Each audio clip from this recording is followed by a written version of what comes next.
940 cars in or inventory, vehicles in inventory, I'll say, not cars. Yes, that's right. And what are some of the new ones that came in? I ask. Tell us. I really didn't hear you. Please. How about the 78 Pontiac Firebird Trans Am? Mayan red over black, which is usually Buccaneer red. Is the is that right? I don't know. I mean, that's a red that I'm familiar with. Yeah, I never heard of this one either. I've never heard of Mayan red. WC stamp 400 cubic inch L72 V8. Numbers matching Borg Warner T10 manual transmission. Obviously, the iconic decals on the said Trans Am. Shaker hood equipped. Yes, of course. All Trans Ams had. Absolutely. Iconic. The formulas could have the same body package, except the hood would be different. It had the twin snorkel. Twin snorkel. Hood scoop. That's right. This one didn't. So this one's a very solid car. And much less insurance, apparently, back in the day. Formulas were much less expensive. Isn't that crazy? Insure. And you get the same motor and same engine and all that stuff. How about the 1917 Buick D-35 Touring Car? Pale yellow over black. Mostly original example. 170 cubic inch inline 4-cylinder. 3-speed manual with a newer clutch. You can drive this, you can restore it, you can do whatever you want. That's the beauty of a car like this. It runs and drives, and that's great. As we always say, if you buy a car that needs restoration, the running and driving part is the most important part.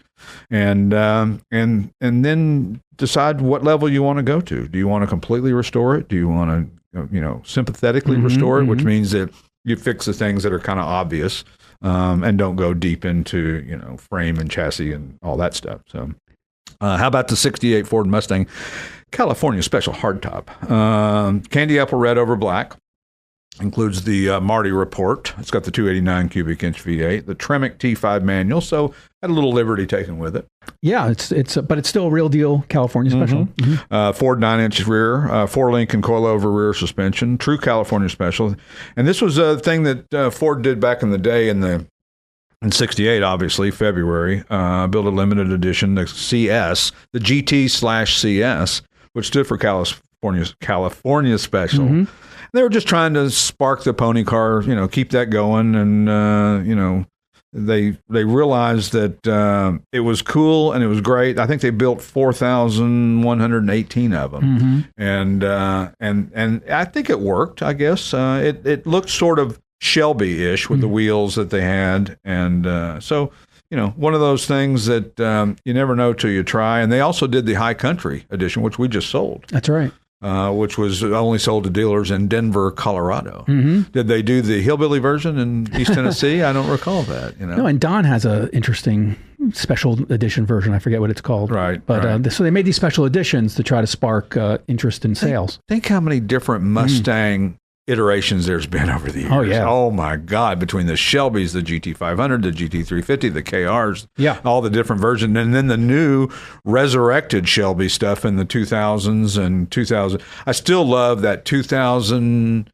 Is it 2008 that they did the GT500 KR for the first time? They brought it back, and it had the same motor as the GT40 or the GT at the time, and that thing was a rocket. 540 horsepower. You see them at car shows quite often. And usually in red or maybe always in red? No, they were different colors, I think. Yeah, I wasn't sure. I mean, I always seem to see them in red, which is really a great color for Podcast those. at classicautomall.com if you know the answer. Because I'm not sure. How about the... other new arrival, the 32 Ford Hi-Boy Roadster. By the way, that was me just taking a deep breath. How about the 32 Ford Hi-Boy Roadster, yellow over black, TCI frame, Harwood body. And this ain't your run-of-the-mill 350 Chevy deal. Right. This is a 383 stroker with 500 horsepower, Power Glide automatic, Ford 9-inch rear. Oh, my God. This thing, so... You look at Hi-Boys, you think, well, what's a Hi-Boy? Well, it's something that sits on top of the frame instead of channeling into the frame to give it that low boy. It's not low boy. No. It's just, I don't know what it is exactly. What the name is of the opposite. I don't either. It's Hi-Boy? the opposite of Hi-Boy. Hi-Boy's low boy. It's a low boy. And because channeling was not easy to do. You had to cut out, the body and make it fit down over the frame so it gave it that low, sleek look, which I preferred over the Hi-Boys, but that's just me. Yeah. But they became very sleek. Have you ever driven one of these? I've never driven one, and with that much horsepower, I can't imagine, because they're pretty light cars. Oh yeah, they're fiberglass. Fiberglass. I mean, some of them are steel, but this one happens to be fiberglass, as most of them are fiberglass. Also, new arrival, the '72 Chevrolet Suburban, medium olive green and white over white and olive green. Rebuilt 350 Holly Terminator fuel injection. I love those. I think those are so cool. Low mile automatic. It's a classic family hauler. It's a family truckster. Yeah, it's really cool. Yeah, very, very cool. And it's not perfect. No, it's not perfect. It's it's got some issues, but it's you just don't see them anymore. And when we say issues, this one has just some visual stuff. It's got some little spots here and there, and a rub and a nick, and it's been used. Yeah. It's been used as to what hauling the family up to the mountains or to the shore or to wherever you go with the family. That's right. And really a neat unit and. Talk about popular. People see that thing and you watch them gravitate right towards it. So, and last but not least, the 1983 Honda Civic 1300 hatchback, Oslo ivory over tan. Well, there's an exciting color. 14,000 original miles. Wow.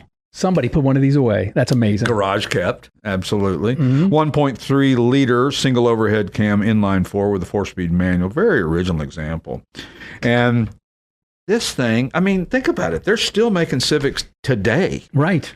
I mean, got to be one of the longer lasting. Yeah. And as you said in the description, it was the it car back in the day. I mean, it was the it car, not because it was the fastest or the sexiest. It was the it car because it was just the best damn car made. I mean, I'm sorry. It was reliable.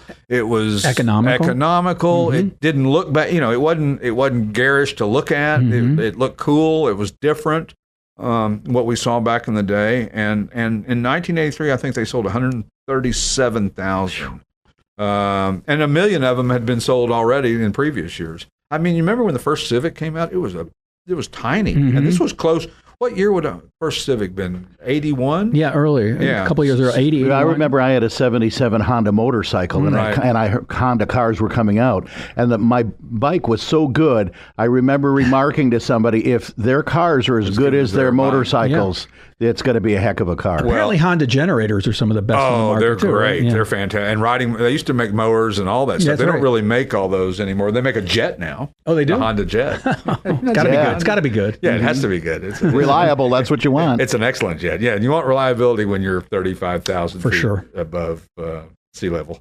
And Honda's an amazing company. And then they brought out Acura. Those things were spectacular. I mean, they were well built, cool looking. They were driver's cars. And of course the NSX came out in 91, and that thing just changed everything. It sure did. It was a reliable, economical, fun. How do you say all those things in the same? Lightweight. Wasn't the fastest car. Wasn't the fastest car, but it was supercar performance of it only 270 horsepower maybe. But a sports car. But a real sports car.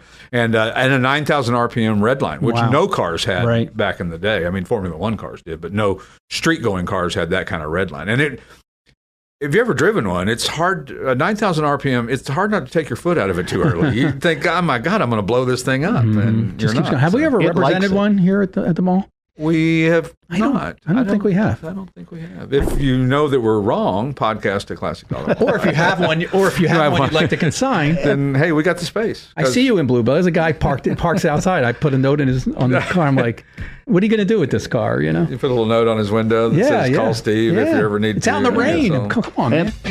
You've been listening to the Classic Auto Mall Show with your host, Stuart Howden.